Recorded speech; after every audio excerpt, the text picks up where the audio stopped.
Up next on Eco Company. Don't forget the binoculars. We're hitting the water in search of some of the ocean's biggest creatures. Here we're gonna see flukes. Beautiful.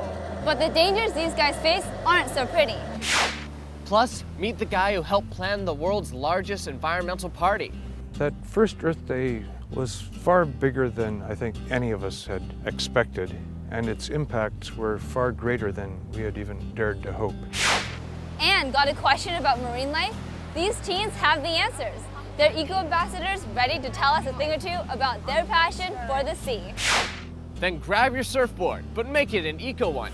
Meet a guy who's making surfboards that are better for the planet. Eco Company starts now.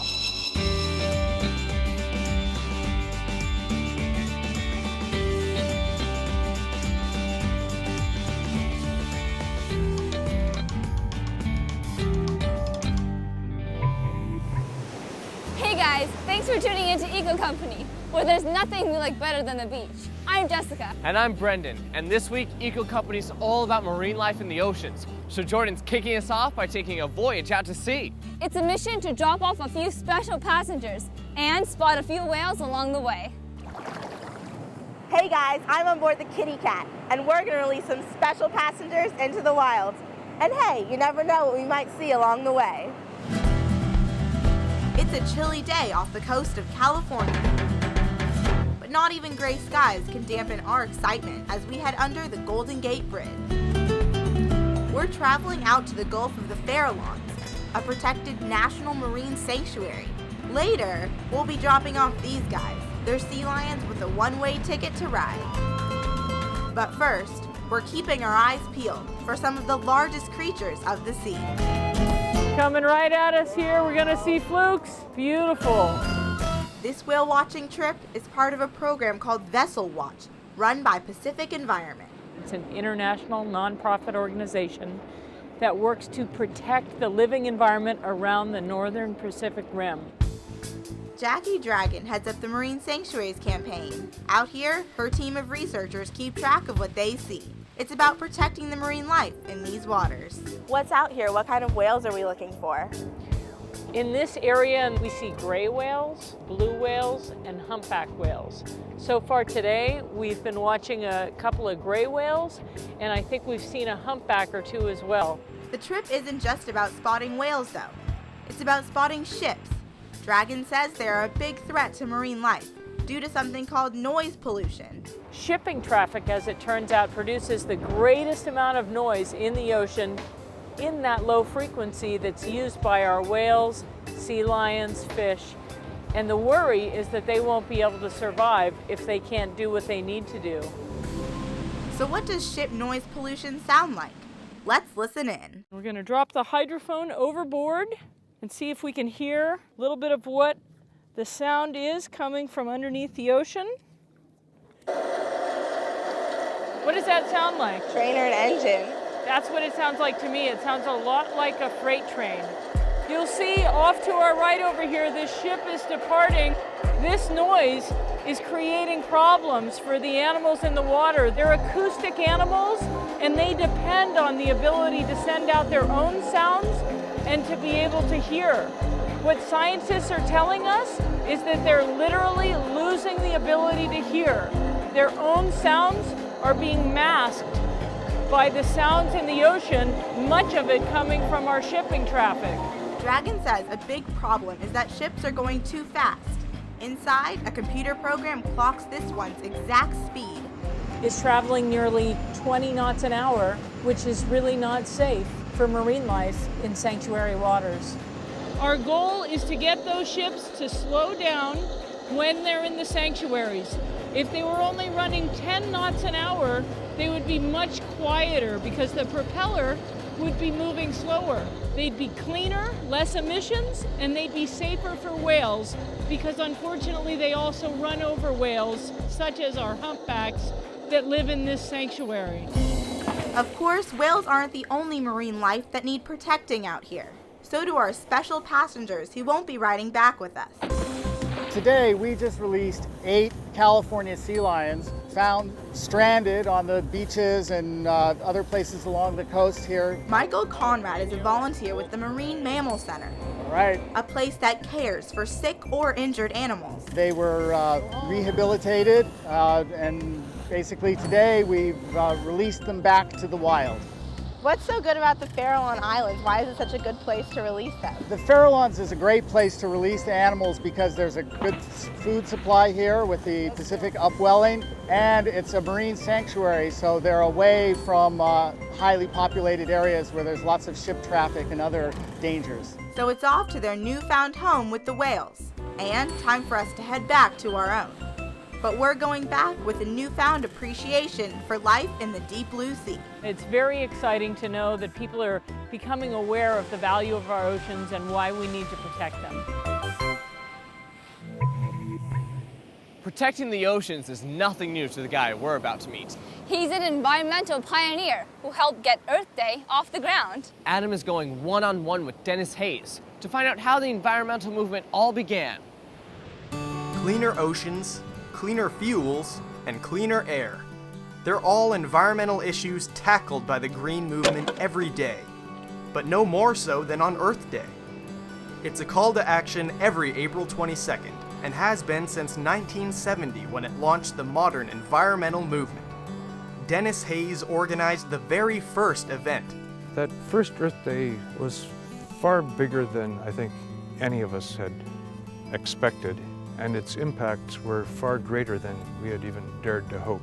We literally transformed the vocabulary and hence the thought processes of a whole society. Hayes currently heads up the Bullet Foundation, which is dedicated to sustainable development. He says Earth Day was born out of the civic and anti-war protests of the 60s. All of the world seemed to be heading in bad directions.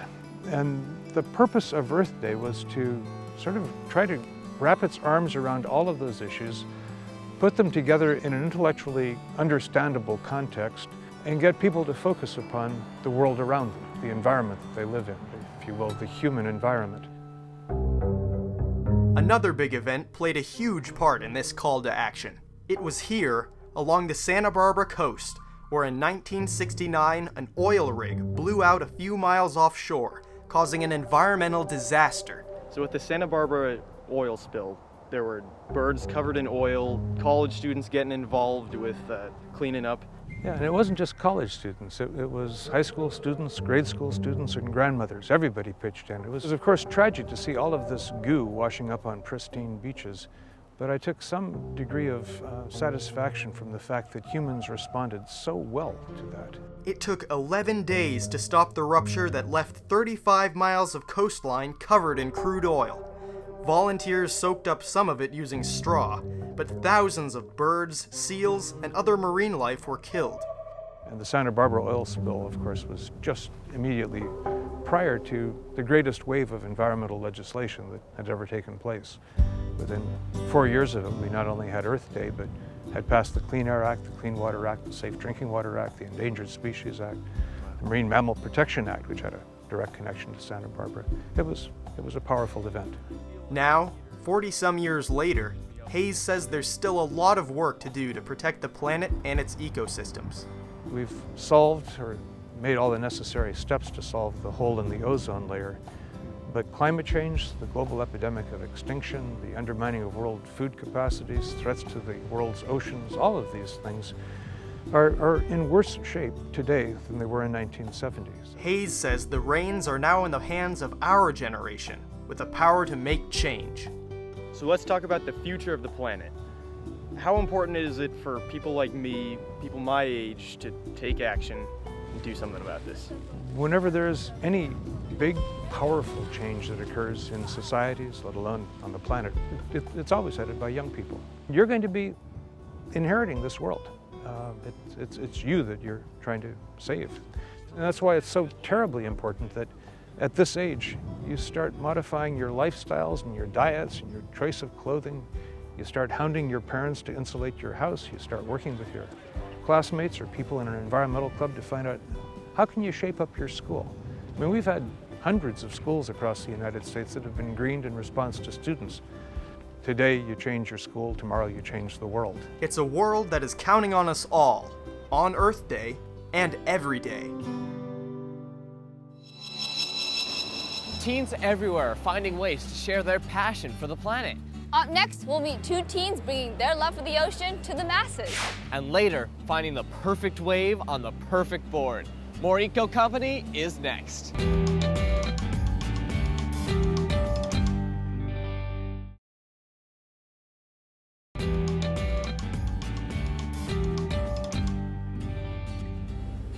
Welcome back to Eco Company. We're coming to you seaside. Saving our oceans starts with getting educated, and these two teens you're about to meet are on it. They're teaching others a little thing about marine life, and Jordan's catching up with them. There are fish, and there are fish. Throw in some jellies, spectacular seahorses, and these wet fur balls, and what do you get?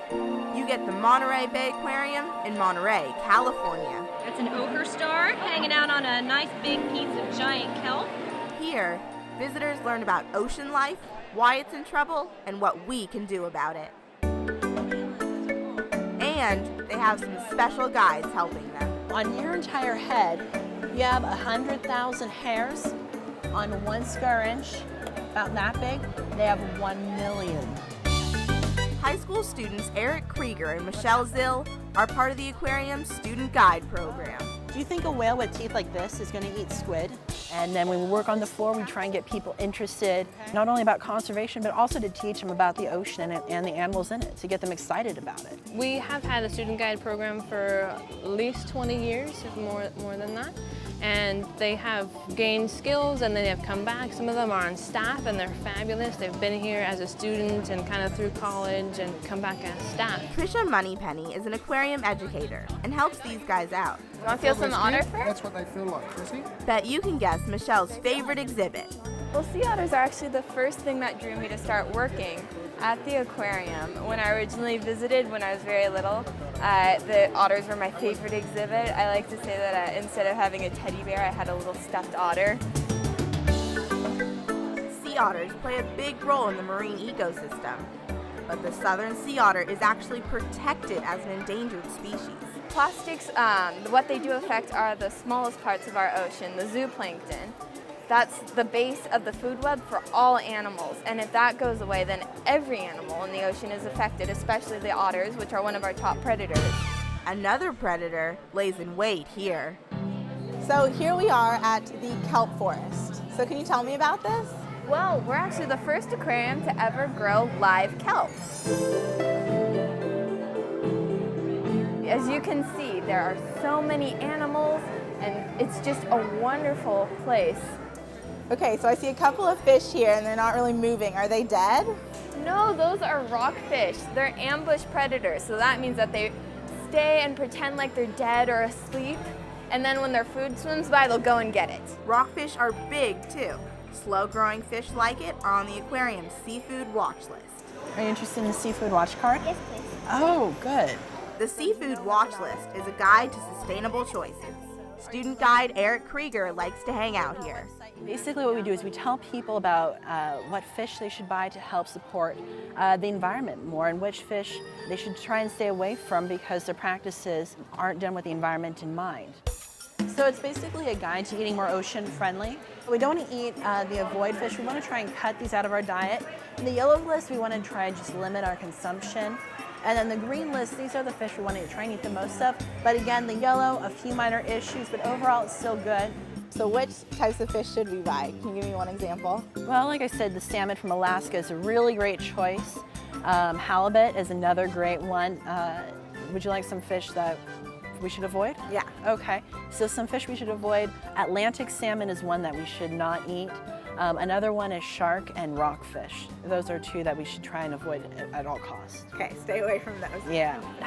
These kids are so great, and it's really exciting to see them expand and grow and learn new things and be those leaders in the future. It's an experience that these teens won't ever forget. It has been one of the funnest experiences of my entire life. I've met so many people, I've made so many great new friends, and I've learned so much about the world that I live in, that we all live in, about the marine environment and the animals here. And if anybody has an opportunity like it, I recommend they do it. Next up, catching a wave. But not just on any surfboard. This one's a whole lot better for all the fish in the sea.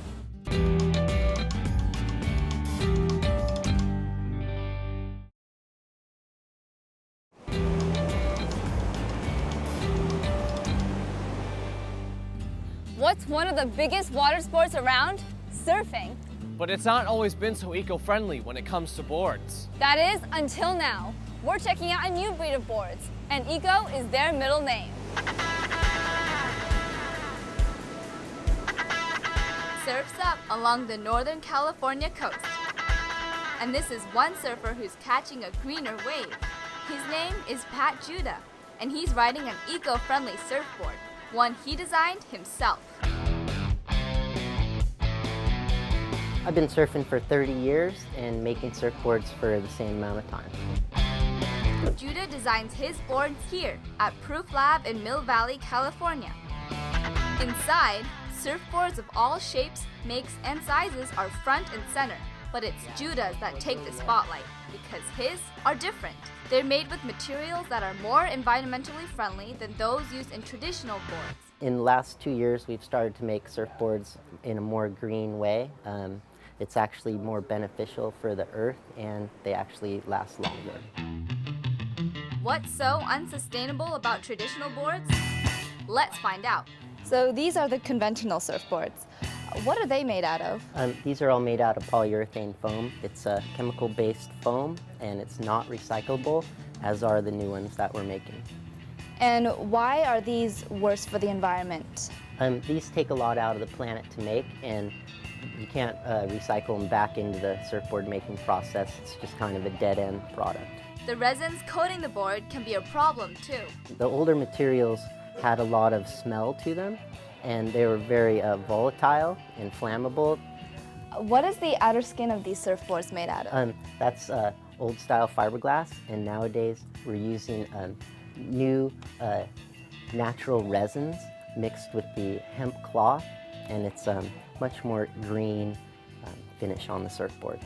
And why don't you want to use the old fiberglass? It's very toxic and it has a lot of odor. It's made out of petrochemicals, and the new material lasts a lot longer and is beneficial to the planet. I want to go check out one of your boards. Okay, let's go. So this is your board. And what materials do you use to make this? This board's made out of soybean foam, which is a natural organic foam, and it's glassed with hemp cloth. Why is this better for the planet? This is a natural organic material. It's actually recyclable. And these actually last much longer? Oh yeah, it stands up to abuse. It has a little bit more give built into it. It doesn't just shatter and break like the traditional surfboards. Back in the shop, it all starts here. The first key to an eco-friendly board is the stuff it's shaped from. In this case, it's made with biofoam. The blank material is a soy-based foam, which is an organic material as opposed to the old toxic foam. That means all the shavings are recyclable too. We'll take these larger pieces, break them down as small as possible, and we use them as mulch in our garden. Then there's the smell factor. No smell to this material. It's really good stuff. Once he's finished here, the board will head to its final stop before it's finally ready to hit the water. Where are we right now?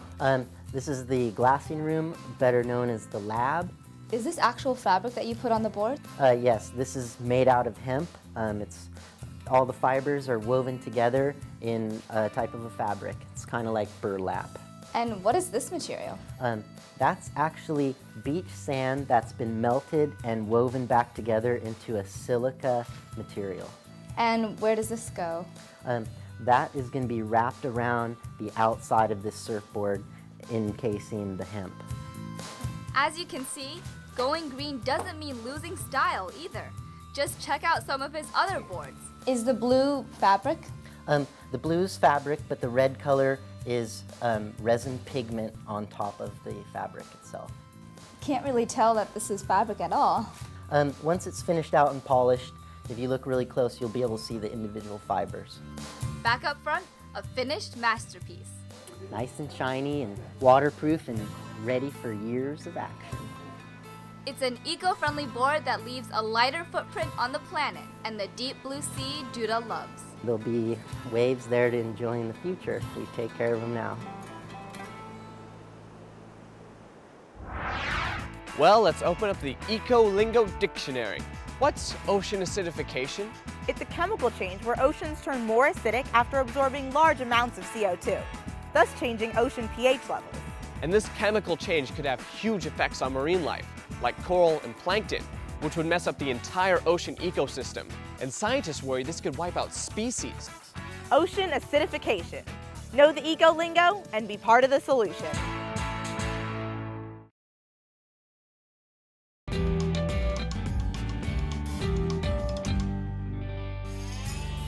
Well, that's it for us this week.